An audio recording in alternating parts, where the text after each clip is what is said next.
While enjoying your time on the beach, you receive a phone call that seems to be just an invitation for sushi. Upon arrival, you find yourself on a boat in a lake that looks like a hole, unaware that this mysterious location holds a life-changing opportunity. Hey everyone, my name is Quantum, and this is my review on Dave the Diver.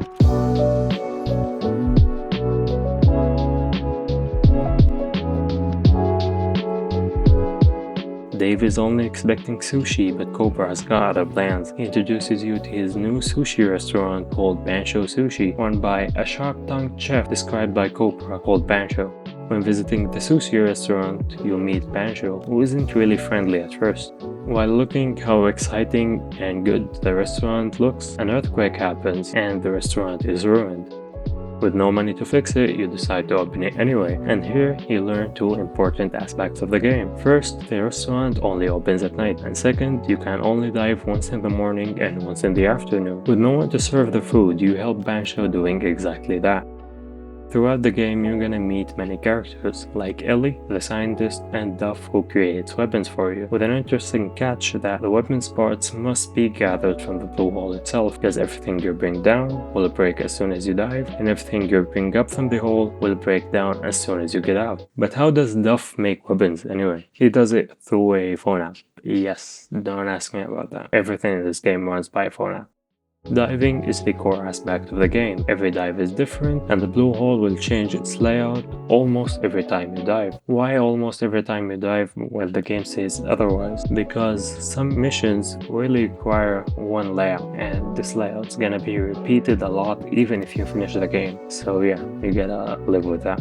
Some layouts look phenomenally good, and they just happens once every 10-20 times if you finish the story. If you don't finish the story, you're mostly gonna be stick to 1 or 2 or 3, I don't know. You're gonna use the harpoon to catch fishes, and you're gonna gather some materials to make better weapons. The game begins as a normal fishing experience, but this peaceful fishing does not last forever. As soon as you meet Dr. Bacon, yes, Bacon, don't ask me about it, he is a hilarious archaeologist. He believes in the existence of the sea people, and he tells you to find him an artifact, and helps you upgrading your gear, from your diving suit to the harpoon to the oxygen tank, and of course it's all done by a phone app.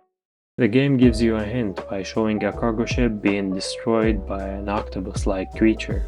When you bring a picture to Bacon, your real journey begins. From that point on, the game fills with adventures and unexpected situations. You don't know how many times I repeated that.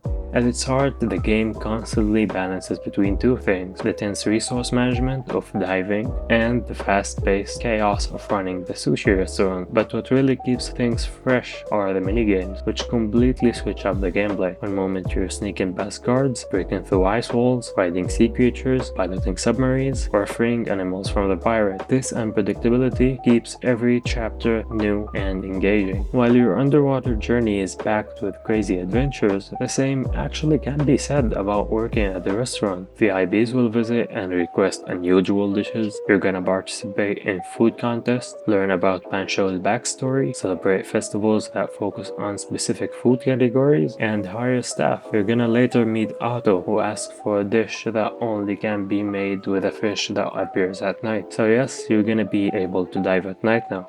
Otto will also help you creating a fish farm and a normal farm to make vegetable sushi. And VIP characters in general offer more than just food requests. Some bring exciting adventures, like when MXM2, I really hope I said it right, visit. She dives to collect green earnish or enrich, I really don't know, while you protect her. And afterward, everyone at the restaurant enjoys a free money concert at the farm. The chill vibes make this simple scene lovable, and MXM2 will return to perform at the restaurant every weekend. But the game isn't actually about that. Let's focus a little bit at the story without ruining it that much for you. I'm trying my best here. Defeating the first boss will lead you to your biggest discovery yet, the mysterious sea people, who isn't really mysterious after all. You work to gain their trust, and they allow you to fix their problems, like the divine tree, which you'll learn later is causing all the earthquakes in the area. You learn about their history, including the tragic story of the enlightened, sea people who ate the divine tree's forbidden fruit, once reserved only for their king. This act cursed them into aggressive and zombie-like being. Next, your journey continues through the Glacier Passage. There, you're gonna solve puzzles before reaching the frozen glacial area. Here, things become truly fascinating. You're gonna encounter ancient historical creatures and access control rooms that reveal why the snow is melting in the divine tree, therefore making earthquake. The adventure builds toward an epic boss fight, a thrilling payoff that perfectly caps this unforgettable chapter. DLCs in Dave the Diver are phenomenal, every single one of them, at least the ones I tried. Whether it's exploring Godzilla content or facing off boss fights that feel straight out of Tekken or Mortal Kombat, these DLCs add new minigames with playstyle go far beyond just using the harpoon. The Dredge DLC, for instance, features a different gameplay approach, unique fish species, and special customers. These are just the DLCs I've tried so far, and with the jungle-themed DLC on the horizon, things are only be getting more exciting. We'll just have to wait and see what surprises it brings. So what do I think about the game anyway? Dave the Diver is a unique blend of chill fishing and exciting adventure that keeps you engaged and curious until the very end. If you want to relax, you can simply catch fishes, upgrade the restaurant, and that's it. You'll discover Easter eggs and get to know all the VIPs who visit. The interesting story, however, provides a perfect break from a peaceful fishing and keeps you hooked and curious until the very end. For me, I initially installed the game just to relax, perhaps listen to music while playing. However, I was surprised by the unexpected adventure, getting to know all the characters and completing unusual quests and upgrading my gear. This experience left a lasting impression, making Dave the Diver one of the most interesting games I've ever played. I will gladly give Dave the Diver a solid 9 out of 10. Why not a perfect score? Because after finishing the story, the gameplay loop is repetitive, especially once you've upgraded most of your gear. And the DLCs, however, most of them are gonna be present alongside the story, not after it. So yeah, I'm gonna keep that in mind. It is one of the most charming and memorable indie games I've ever played, and I would recommend it to everyone looking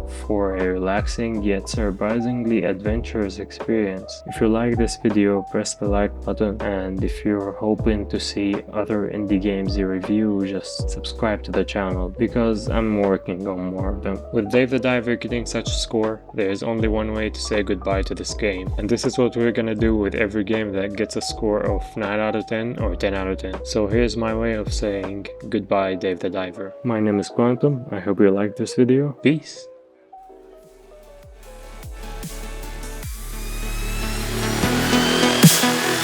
Took me to see Versailles.